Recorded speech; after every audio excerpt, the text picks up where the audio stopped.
And our chapter IEEE SPS is coming up regularly with interesting events that might help you keep going.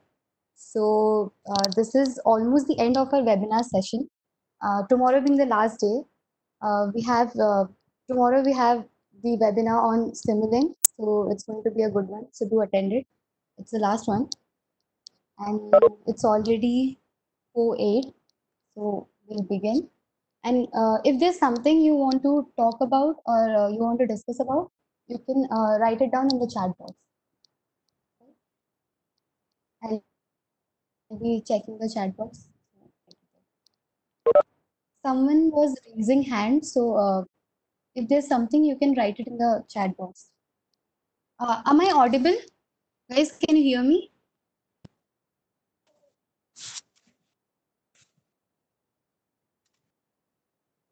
Is it clear? You all can hear me? Yeah. Okay. Please mute yourself, everyone who hasn't muted themselves.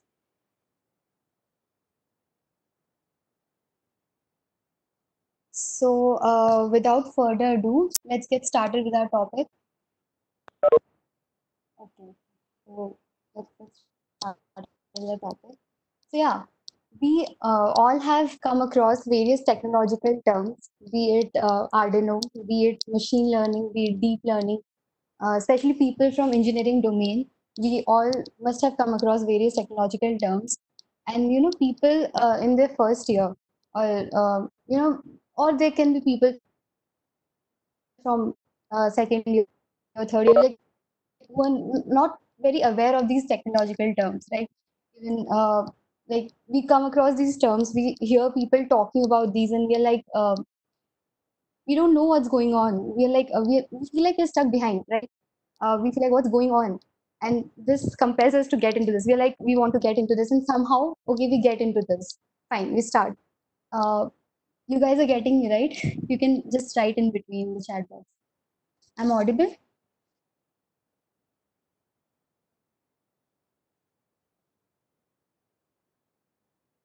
guys. Can you hear me? Okay. Okay. Yeah.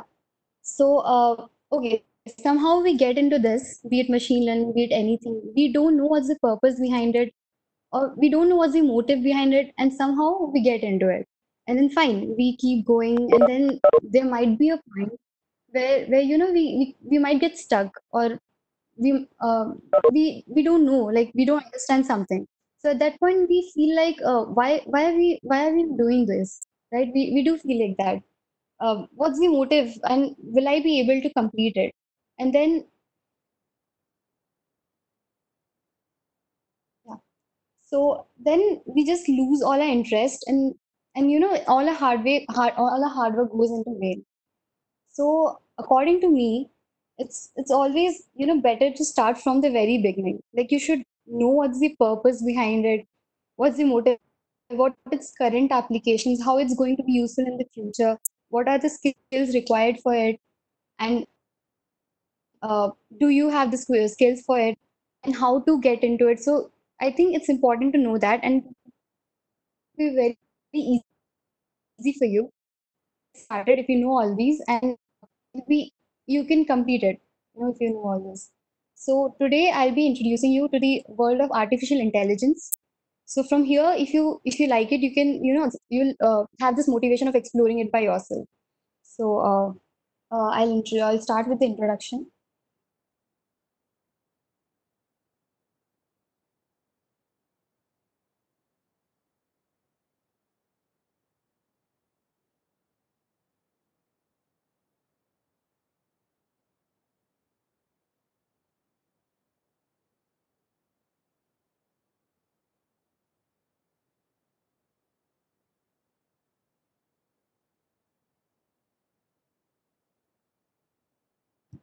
So AI powered applications are creating an impact in diverse areas such as healthcare, uh, education, transcription, law enforcement, and customer service, mobile and social media apps, and much more.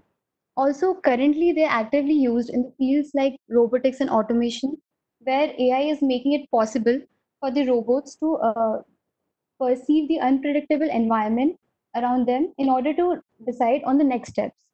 And in airport security, AI is making it possible for the X-ray or the scanners to flag the images that may look suspicious. And up to 900 people can pass through the security gate in an hour, making it significantly faster than the conventional X-ray scanners. So the things are getting faster with the help of AI. And in the oil and gas industry, AI is helping companies analyze and classify thousands of rock samples to help identify best locations to drill for oil. Uh, can you guys hear me? Or am I muted?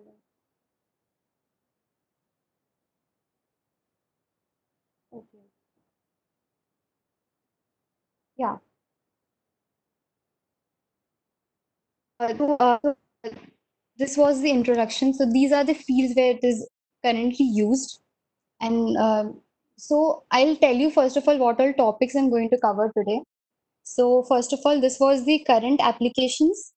Next, I'll be covering the famous applications where it has astonished millions of people over the world.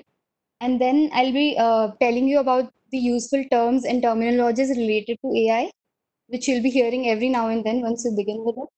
And next, I'll discuss the future of AI, and then I'll be discussing how you can start a career in AI, how you can get into the field of AI, and then I'll be showing you a small project on IBM Cloud. So yeah, that's it. So the next is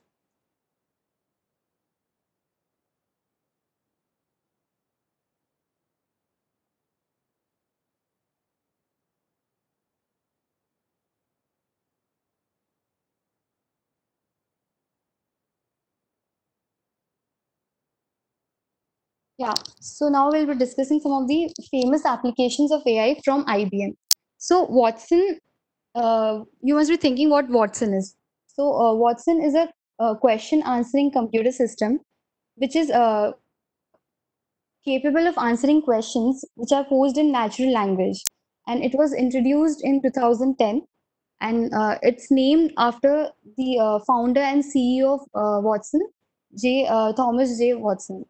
So the applications are Watson playing Jeopardy. Yeah. So in 2011, Watson played a game of Jeopardy to win against two of its greatest champions, Ken Jennings and Brad. So what this game is all about? Jeopardy is a game in which the questions, the answers are supplied to the contestants, and they have to give the question. So they have to give the question. These answers will be supplied, and they'll have to give the questions. So in 2011, it won that game against the two greatest champions, which astonished the whole world. Second one, Watson teaming up with Grammy. So IBM is the official AI partner of Grammys. So it teamed up with the Academy to deliver an amplified Grammy experience for millions of fans. It provided AI generated insights into the red carpet live stream, and it also shared on demand videos and photos across the site. Third one is Watson collaborating with ESPN. So ESPN is an American sports channel. So Watson collaborated with ESPN to uh, to share insights that help them make. There's an app, ESPN Fantasy app. So there, it shared insights that help them make better decisions to win their weekly matchups. So these are the famous applications till now. Next.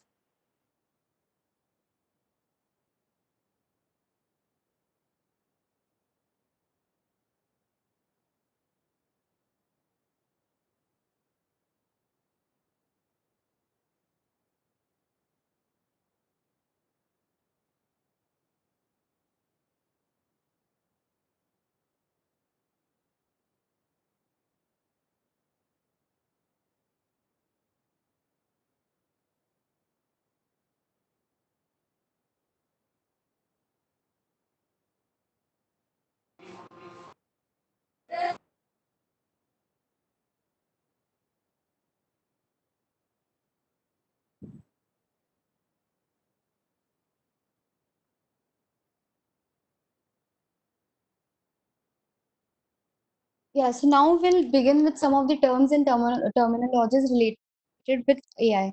So beginning with cognitive computing. So cognitive, uh, guys, can you mute yourself? You haven't muted yourself. Okay. Yeah, so cognitive computing, it's a new kind of computing and it's very different from the conventional computing. And AI is a part of cognitive computing and not conventional computing. Because, now for a while, we all have been using WhatsApp, Facebook, Instagram, right? And we know how much of data we generate.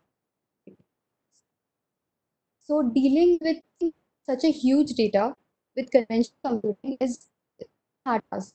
That's why this concept of cognitive computing is introduced. So, how it differs from conventional computing system is that it can read and interpret unstructured data. It can understand not just the meaning of the text, but also the intent and the context in which they are used. They reason in a way that humans reason and make decision. So that's the difference between cognitive computing and uh, this conventional computing. So, what's the need of moving from conventional computing to cognitive computing? So, handling such a huge data, uh, specifically known as big data, with conventional computing with so much with lots of coding is it's not possible in such a fast-paced world. So, it was really important to introduce this concept of cognitive computing. So, the steps involved in cognitive computing are first, the structured data. We use different types of algorithms like machine learning algorithm or deep learning algorithm to help the machine learn by itself, and then it makes the decision and uh, it becomes smarter by itself by every example, by every word. That's cognitive computing.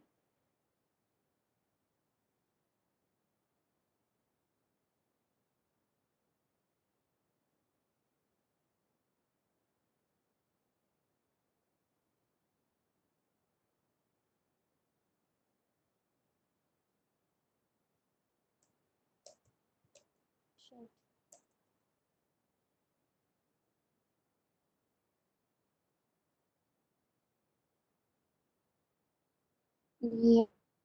Yeah.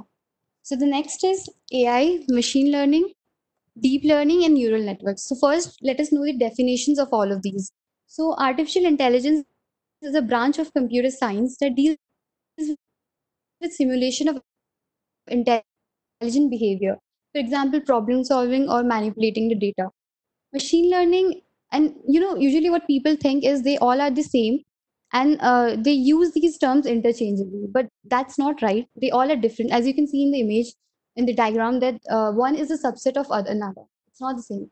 So machine learning is a subset of AI that uses computer algorithms to analyze the data and make intelligent decisions based on what it has learned without being explicitly programmed.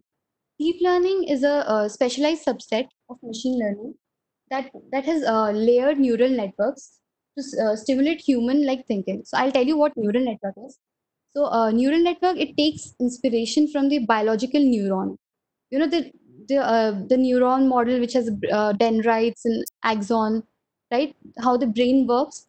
So it takes inspiration from that, and there are various kind of neural network algorithms like Perceptron, Hibbein model, Adeline. There are many more. So if you want to get started with AI, it will be really helpful for you if you get started with neural networks because it's the easiest one to start with. It's understandable. So yeah, so that's the differences between all of them. Now coming to AI and data science. So we all are hearing now about AI and data science. They're like the trendiest technology of the current generation, AI and data science. Everyone wants to get into AI and data science. So we usually think that they are the same thing, but they're not.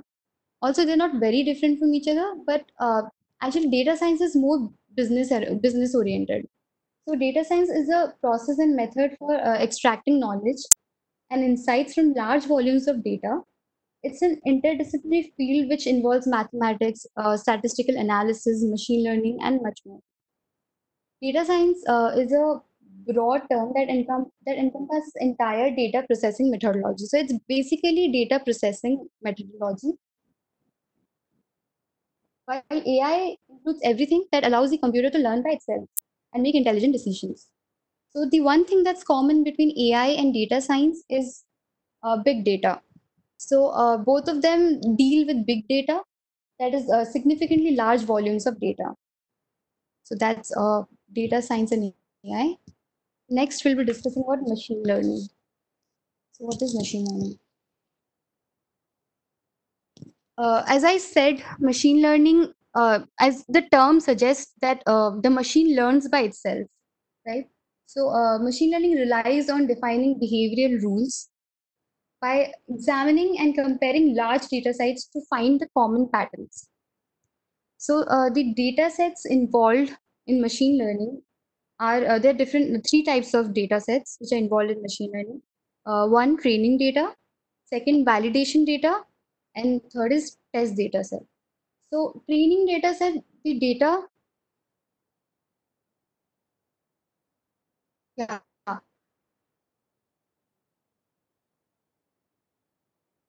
yeah. So the data set, is there something?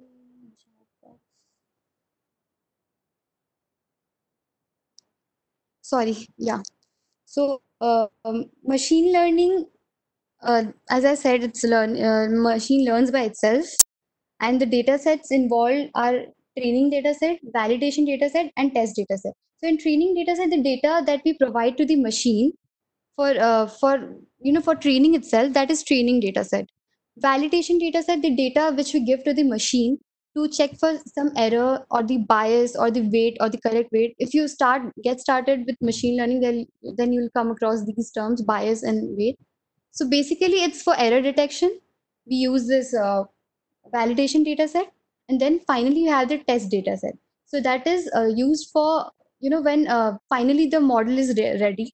So we give a new set of data to test that if the algorithm is good enough or not. That is test data set. So these are the three kind of data sets that is involved in machine learning. Machine learning is further of three types: supervised learning, unsupervised learning, and reinforcement learning. So we'll start with supervised learning. So supervised learning, labels are provided along with the data. So what labels are? Labels are like titles. Like if a data is given, you are told what the data is. Like if a group of data is given, the categories is classified. Like the categories is given that this is a cat, this is a dog. Is given like that. Unsupervised learning is a learning in which labels are not provided.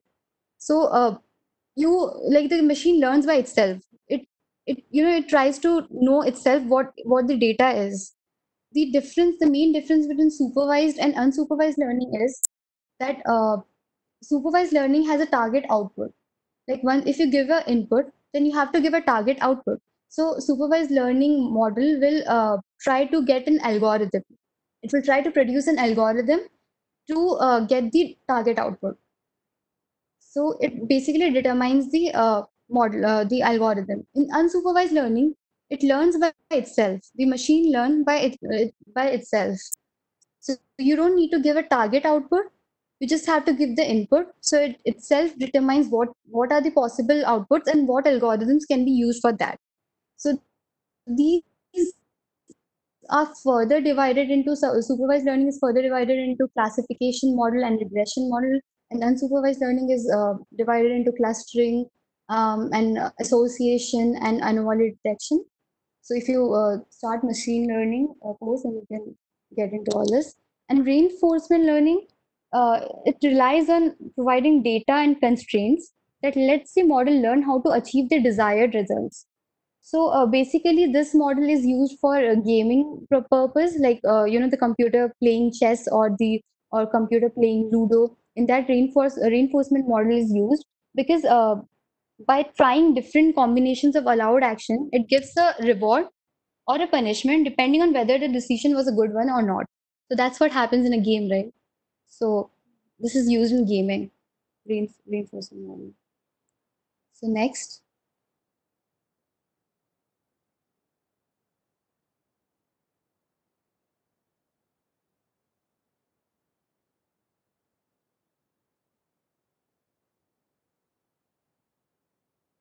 yeah, deep learning. So as I said, deep learning consists of several layers of neural networks, and it is in very much used today. It's used for almost everything, like image captioning, facial recognition, and transcription, that is text to speech conversion, and voice recognition, medical imaging, language translation. It's also one of the main components of driverless car. It's one of the very important terms which is related to artificial intelligence. Next.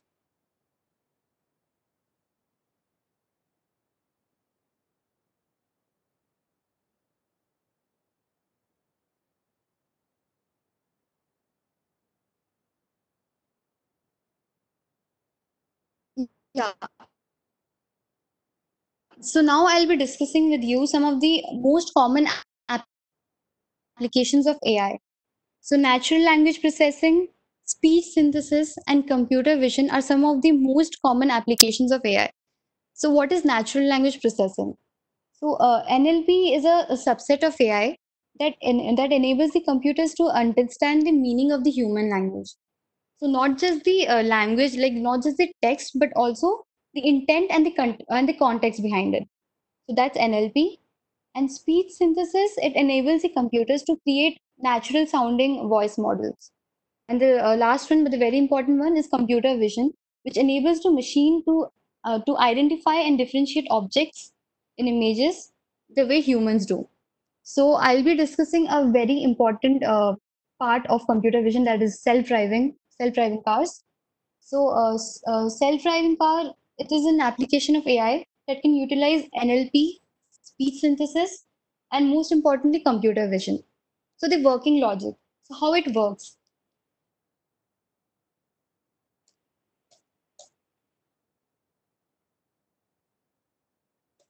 Yeah.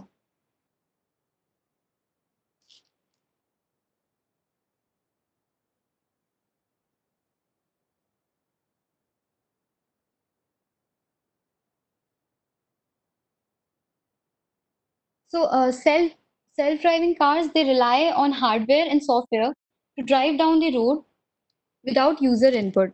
Right? We know this, how what happens in self-driving cars, but we don't know how actually it works. So on the hardware side, it collects the data. The software organizes and compiles it.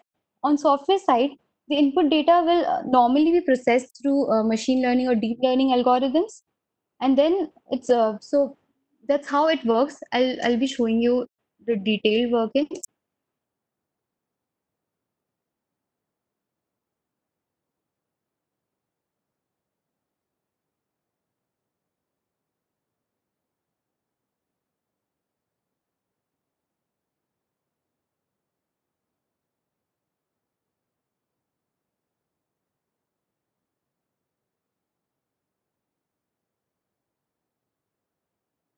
Yeah, so these are the basic components. The radar, uh, that is the it uses the radio wave based detector. So it's a detector which uses radio waves to detect and track the presence, direction, and speed of the objects.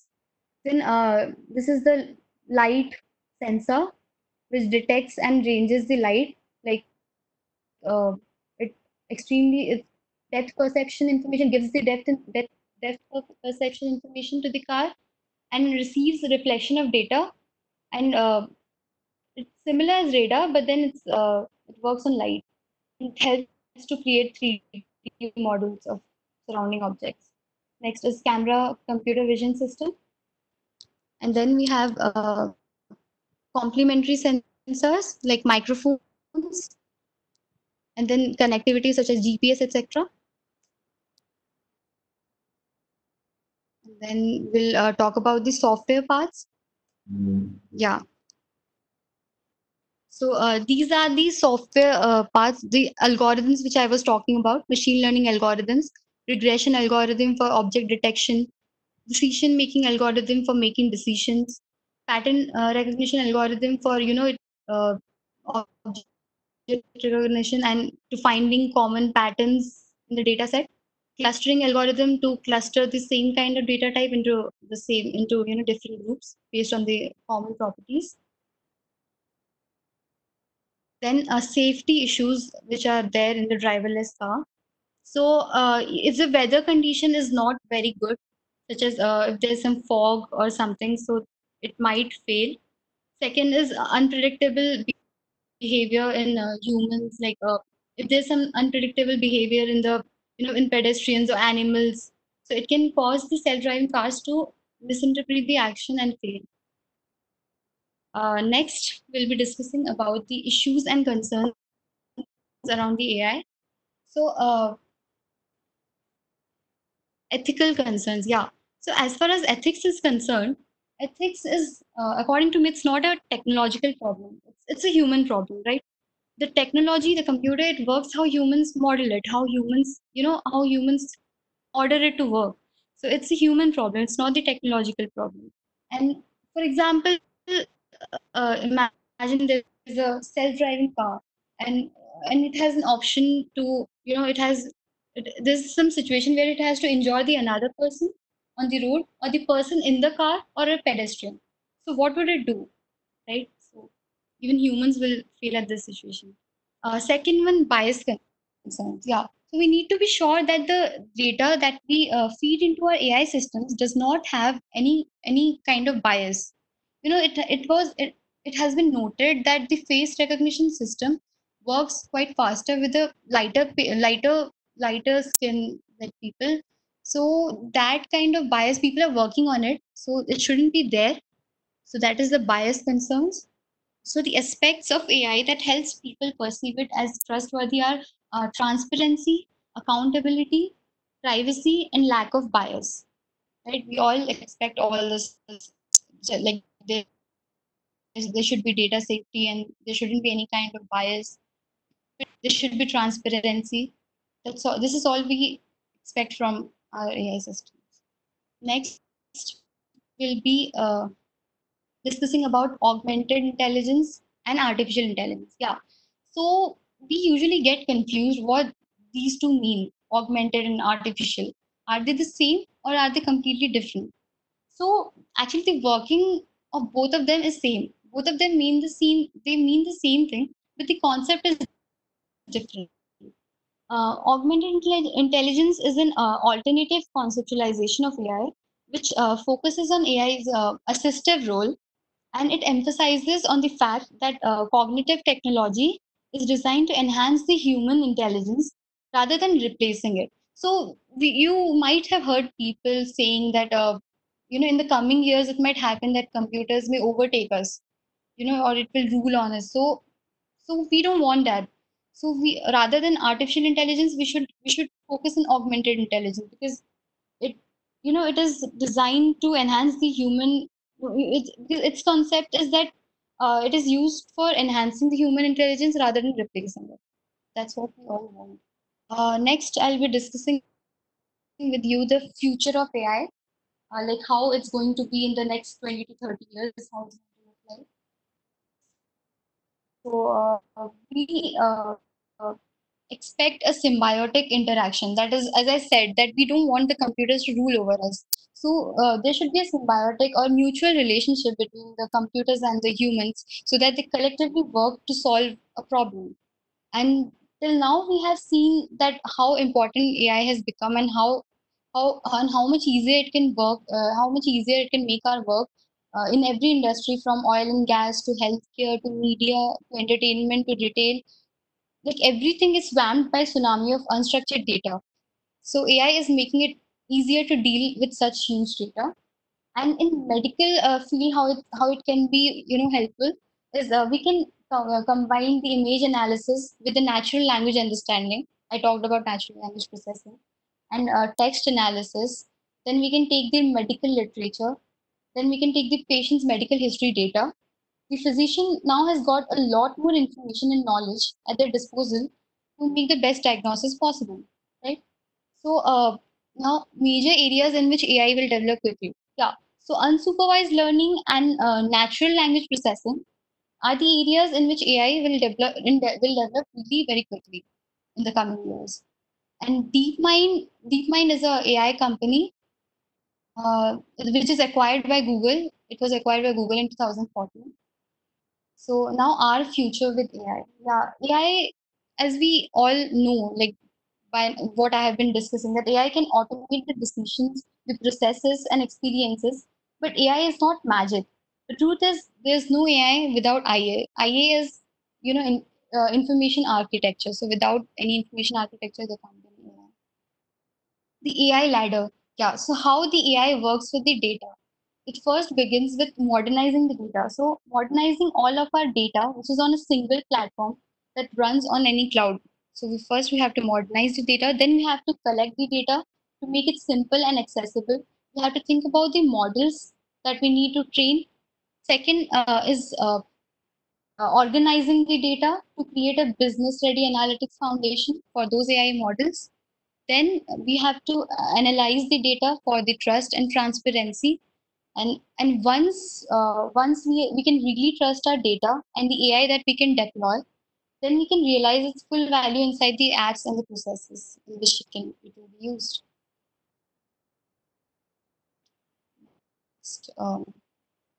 Yeah, how can you get into AI? So now I'll be telling you how to start with AI.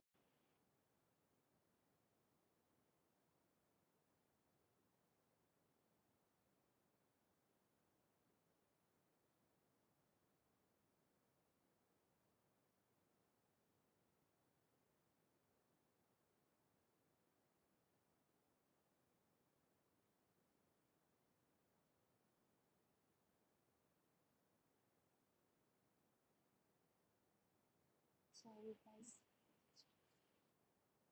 Just a minute.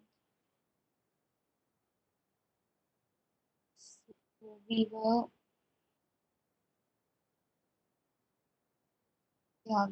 here. How to get started. Yeah. So for those who are new to this field, like us, or the programmers, we should have excellent communication skills before addressing the math and the computing skills which is needed. It's better to start with mathematics and taking all kind of courses in machine learning to get into AI. And someone who wants to get into AI should have strong computer skills as well as programming skills like C++, and an understanding of algorithm should be there.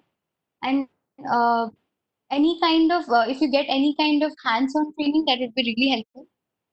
And if you're already a programmer and you want to move into the AI, then you can go straight into the algorithms, that is machine learning and deep learning, and start coding. And for a data scientist, like one who is in data science and wants to, get into AI, so they have to know how to prepare the data, and they should uh, have an idea of model building and visualization. So, what all jobs you can pursue in the field of AI? That is AI engineer, machine learning researcher, data mining and analysis, machine learning engineer, data scientist, and business intelligence developer. So these are some of the fields we can work. Yeah. So IBM Watson, as I talked about Watson earlier. So it's a computing platform originally developed by IBM. So IBM is using its AI engine Watson to make efficient media decisions based on the data in AI. So now I'll be showing you. Sorry. So now I'll be showing you a small project on my IBM Cloud account. Okay.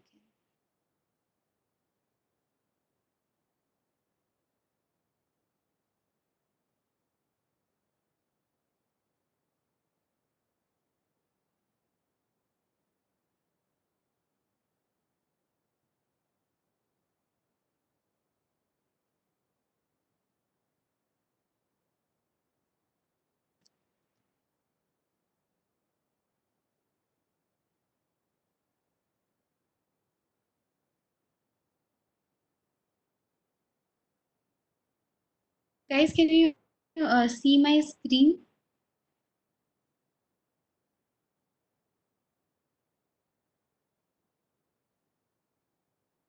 Yes.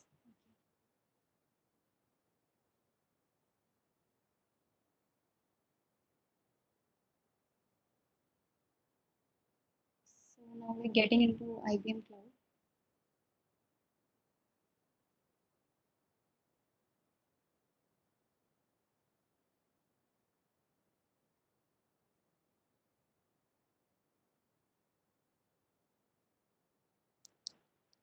So now I'll be showing you an image classification example. We talked about classification in machine learning, right? It's a supervised learning. So we'll see that.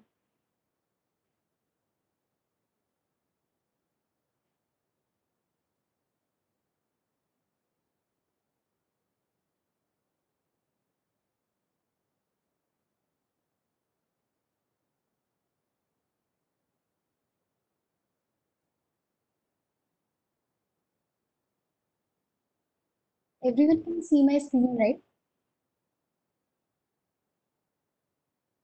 Everyone can see my screen.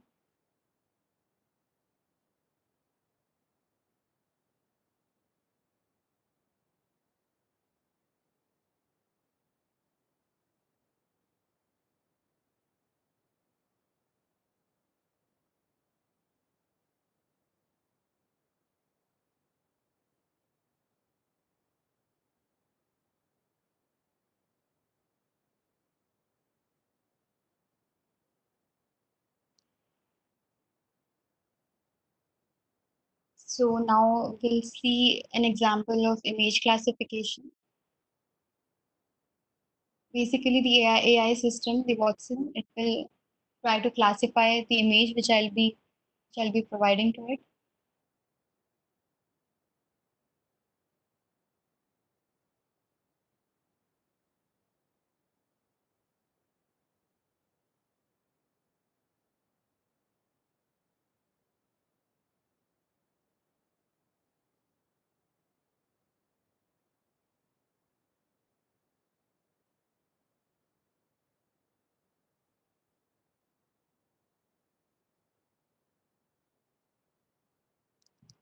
So we can add a project to it. Like there's so many options available for us.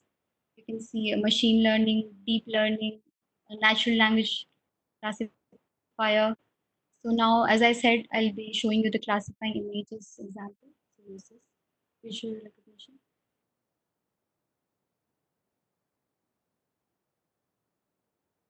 and we'll go with the pre-built model. We'll test this.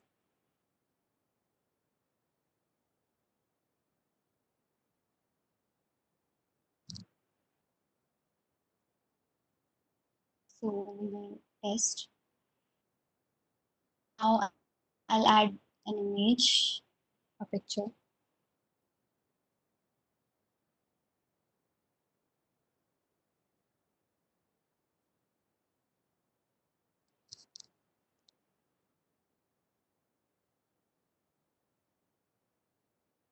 So I have some images right here.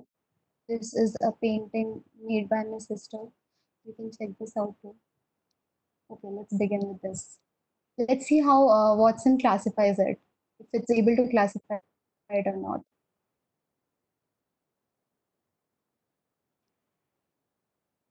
So the results are loading. Ah, so here it is. So this is Watson has classified. You can see here. The image is not coming. I'll show you the picture. So, so this was the picture. This has been made by my sister. So yeah. So what Watson has said, it's a dress, and this is the accuracy level. What Watson thinks of it. Like 68, it's 68%, 68% sure that it's a dress, 65% sure that it's a costume, and it's 65% sure that it's of purplish blue color.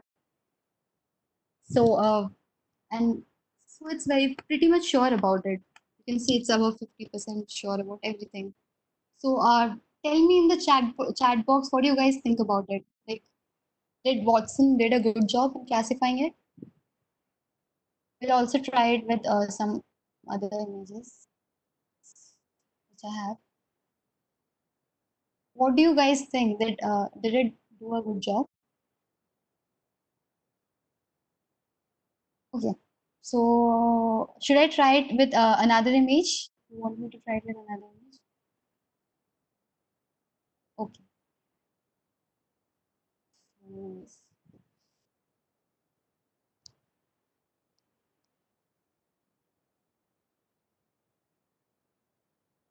I have this flower.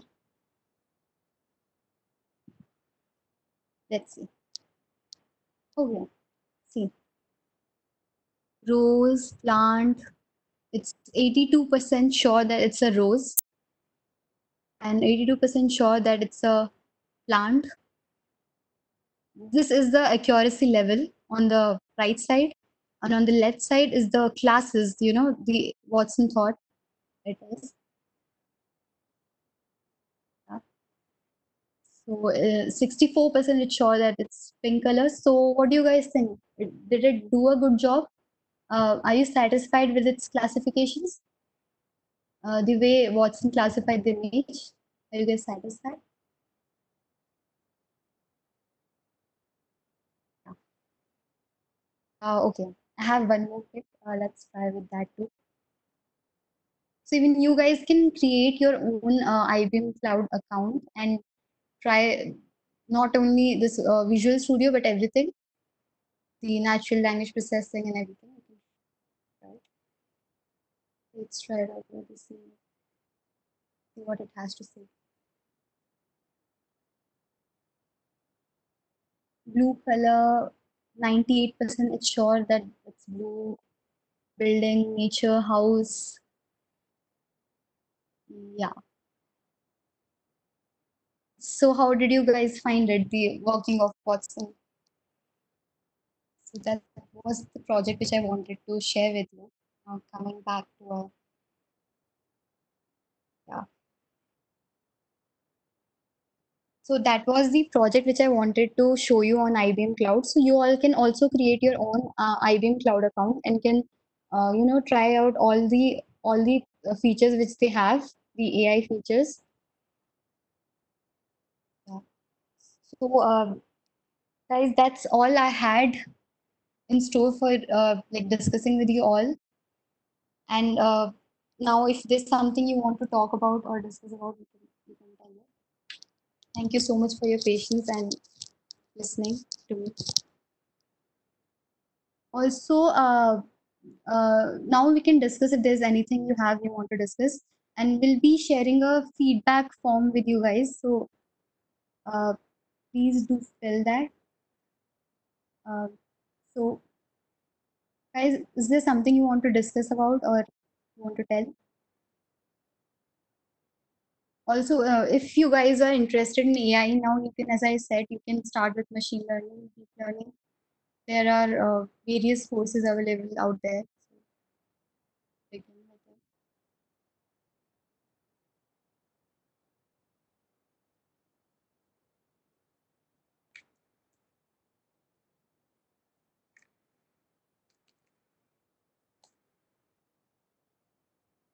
There's something you want to speak about, or should we end the session? Also, we'll share the feedback form. Yeah.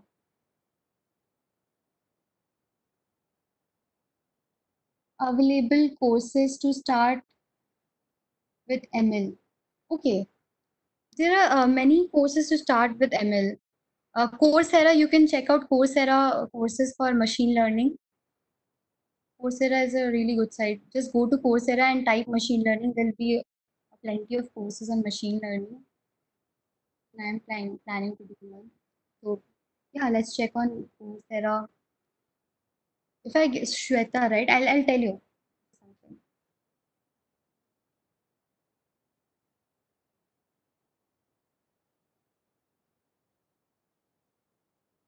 What about this, I guess? Okay, guys, so we'll be winding up in the next 3-4 minutes.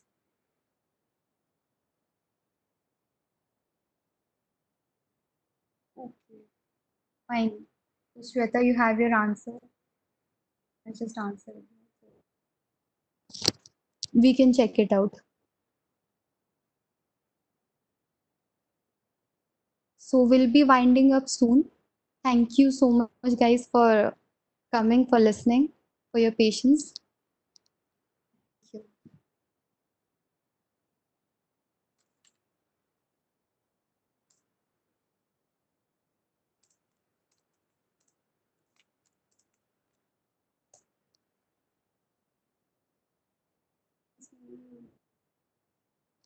Acha, okay, fine. I'll send you the PPT. Mithil, yeah, I'll send you the PPT.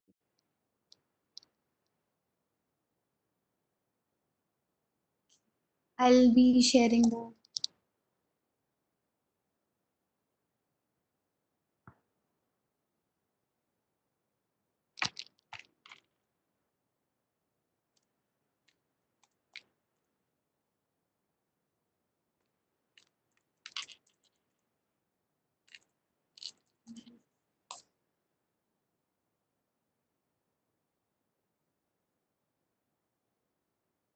I hope, I know it wasn't up to the mark. I just tried my best, so I hope you got something from it. So much. And yeah, now in a few more minutes, we'll be sharing the feedback form. Please do fill it, and then you can leave the meeting.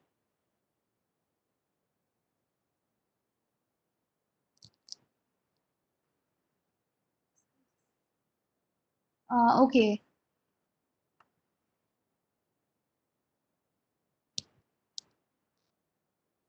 Okay, Manoj, I'll send you.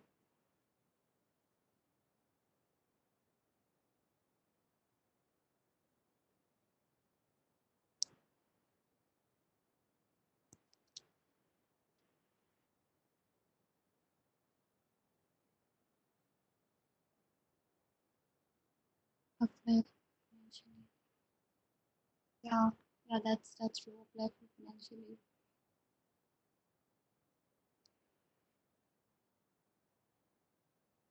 Guys, you can leave the meeting if you want. Will be the feedback form will be shared in the SPS unofficial group, so people from SPS can check it out there.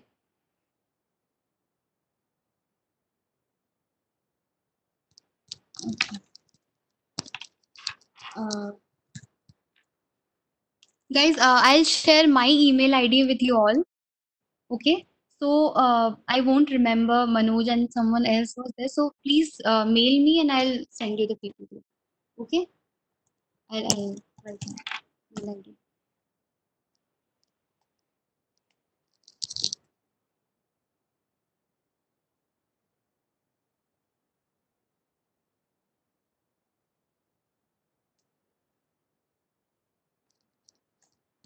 Yeah. So whoever told that they want the PPT, they can mail me and I'll share the PPT with them.